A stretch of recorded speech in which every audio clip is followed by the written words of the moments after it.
dedikasinya ibu-ibu untuk hadir pada acara. Aduh, salah terus ya. Yang saya hormati tokoh-tokoh, para tokoh agama, para kiai, para ibu nyai yang hadir pada pagi hari ini. Selamat pagi semua ibu-ibu.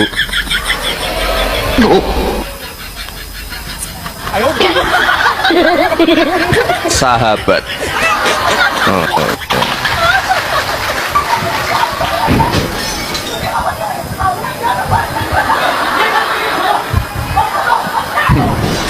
Ya udah. Selamat pagi para sahabat. Salam hangat dari Bapak Presiden kita, Bapak Prabowo Subianto.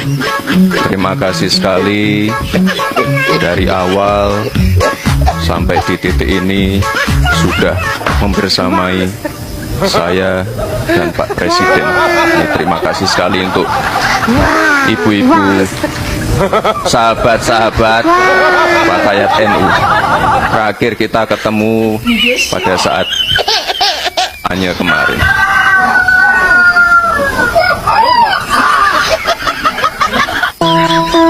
Ini yang paling jauh dari mana, Bu? Fatayat NU Papua hadir. Oh, jauh sekali, wah luar biasa. Oh, Papua juga, Ibu. Mana? Merauke. Manokwari, wah jauh sekali. Papua Tengah, Papua Pegunungan. Ada yang dari luar negeri, tadi ada dari Turki, Mesir, ada juga daring, Bu. Wah luar biasa sekali. Ini dedikasinya ibu-ibu untuk hadir pada acara. Aduh, salah terus ya. Sahabat, ibu-ibu, sahabat. Dan saya tidak akan pernah takut kepada kalian, pencuri-pencuri uang rakyat yang membuat susah semua orang. Dan saya betul-betul muak dengan kemunafikan ini, karena kita semua sumpah jabatan, semua kelihatan sangat religius beragama. Tapi kalau terima uang, lebih baik tidak usah beragama, mempermalukan nama agamamu dan Tuhanmu. Kalau saudara mau sok religius tapi masih koluk, masih munafik, lebih baik nggak usah beragama, karena akan mempermalukan agama kalian. Selama saya masih di sini, saya akan melawan kalian yang main seperti itu. Saya tertantang semua oknum pejabat. Kalau nggak suka dengan saya, masih mau korupsi, silakan mulai kampanye tidak pilih saya. Kalau saya terpilih lagi, sengsara Anda tambah 5 tahun. Saudara-saudara yang mau bergabung di DKI, yang dibutuhkan itu adalah kejujuran. Negara ini tidak mungkin dibangun kalau fondasi dasar hukum kejujuran ini runtuh. Dan saya peringatkan kepada saudara-saudara, PNS yang puluhan tahun saja berani saya berhentikan dengan tanpa hormat. Masih ketahuan main yang lama-lama, semua di-staffkan, digeser. Kalau yang sudah staff bagaimana? Semua akan dihilangkan TKD-nya. Jadi saya akan hemat 10 juta kira-kira. Kalau saya bisa hemat 8 juta, 10 juta, ada 10.000 orang seperti itu, 1 tahun saya hemat 1,2 triliun. Semua murid, semua pengangguran yang baik hati, yang punya nurani bisa kita rekrut. Saya pengen yang korupsi itu dimiskinkan hartanya, bukan dihukum mati. Nggak usah dipenjara, seluruh harta disikat buat negara, biar dia sengsara, lihat keluarga nggak punya uang. Itu jauh lebih sengsara, karena udah kebiasaan nikmatin hidup enak. Ada pejabat di Dishub dulu pakai sepatu sandal saja nilainya 17 juta. Saya ingat waktu pertama kali membentuk soal transportasi, jujur saja kami ini terlalu banyak yang punya pengetahuan tentang pengendalian teknis transportasi. Tapi yang terjadi di lapangan bukan kekurangan pengetahuan sebetulnya kita, tapi kita terjebak dengan setoran dari para operator maupun angkot-angkot. Saya kira mungkin 20%, 30% kemacetan di Jakarta disumbang oleh parkir tidak pada tempatnya, berhenti tidak pada tempatnya, apalagi di jam sibuk, Jam pulang kantor justru di semua persimpangan itu didudukin, dan petugas juga hampir tidak ada. Kita bisa berdebat petugasnya gimana, alasannya operasi teknis macam-macam. Nah, pengalaman ini bukan hanya terjadi di perhubungan, hampir semua dinas yang ada di DKI. Dulu petugas kebersihan juga sama. Kalau ketemu sampah, ngadunya macam-macam, bilang tidak ada orang. Padahal orangnya belasan ribu digaji. Lalu saya mulai membentuk pembayaran gaji dengan transfer langsung, supaya tidak terjadi yang fiktif. Termasuk juga pegawai taman, termasuk tata air, PU. Apa yang terjadi? Betul-betul fiktif. Malah ada yang nekat minjem nama orang, sudah ditransfer betul, tapi tidak kerja.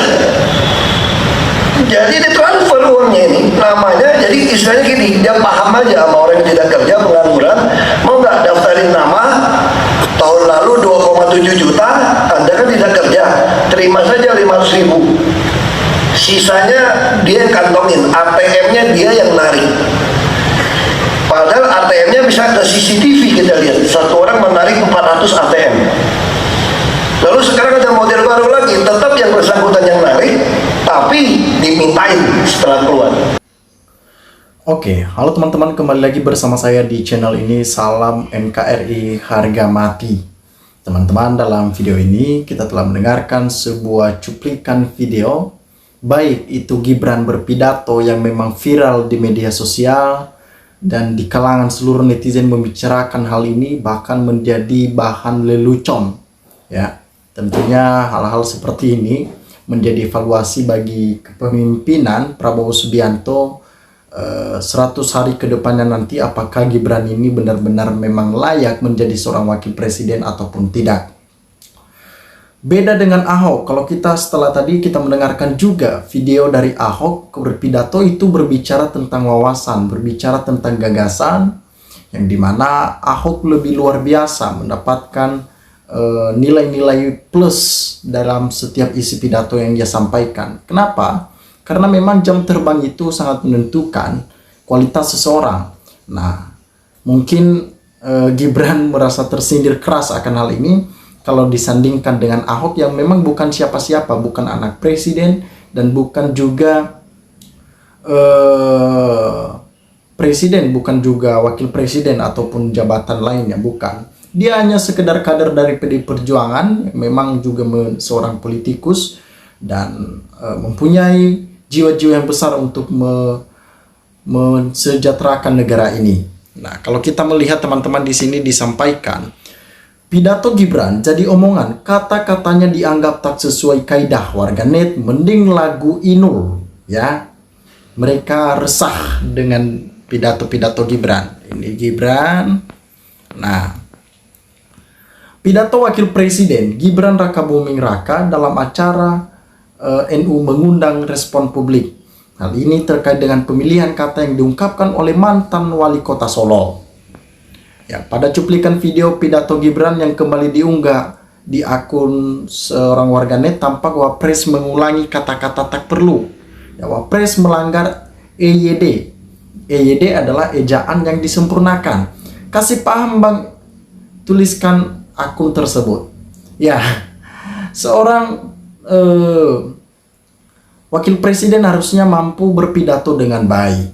Ya. Apalagi itu ditonton jutaan masyarakat. Seluruh masyarakat Indonesia akan menonton pidato-pidato seperti itu. Gibran sendiri dalam sambutannya tampak menyebut para kiai dan tokoh agama. Yang saya hormati tokoh-tokoh, para tokoh-tokoh agama, para kiai, ujar Gibran. Ya, para ibu-ibu nyai. Pada pagi hari ini, selamat pagi semua ibu-ibu imbuhnya. Ya, ini artinya tidak tepat. Apa salahnya sih mengucapkan kalimat yang benar, ya? Ini memang apakah dia main-main ataupun dia kira ini lagi belajar TK begitu, ya? Jadi seakan-akan membuat malu. Apalagi kalau ada Prabowo di situ, ya sangat malu mempunyai wakil seperti itu. Ini akan menurunkan respon masyarakat terhadap Gibran nantinya. Dan juga elektabilitas wakil presiden akan menjadi buruk di mata masyarakat, di mata dunia, ya. Video tersebut sontak mengundang berbagai respon dari warganet. Wajar karena lulus luar negeri, kalau kuliah di Indonesia skripsinya dicoret-coret. Komentar warganet menyampaikan hal itu. Masih pintaran Inul kemana-mana. Para penonton, bapak-bapak, ibu-ibu semuanya, Inul gak pernah bilang para penonton, para bapak-bapak, para ibu-ibu gue. Tim Inul dalam ber-EYD tambah warganet lain. Tentunya pidato seperti ini sangat luar biasa. Kirain editan ternyata benar menyebut para tokoh-tokoh agama. Jadi ini memang benar sebuah fakta yang membuktikan bahwa pidato Gibran itu tidak tepat dan tidak layak untuk sekelas wakil presiden, ya. Sekelas wakil presiden harusnya itu udah pintar, tidak lagi berbicara tentang berbahasa yang baik. Ya nggak apa-apalah kalau bahasa Inggris tadi ini bahasa Indonesia, bro, ya. Ini bahasa sendiri yang memang sulit untuk ditelaah bagi Gibran. Dia memang sulit untuk menilai hal ini. Nah, teman-teman, tanggapan teman-teman lah. Bagaimana teman-teman menilai hal ini? Silakan sampaikan di dalam kolom komentar sehingga kita dapat bertukar pikiran antar satu dengan yang lain lewat kolom komentar ini. Terima kasih teman-teman. Lensa Netizen melaporkan.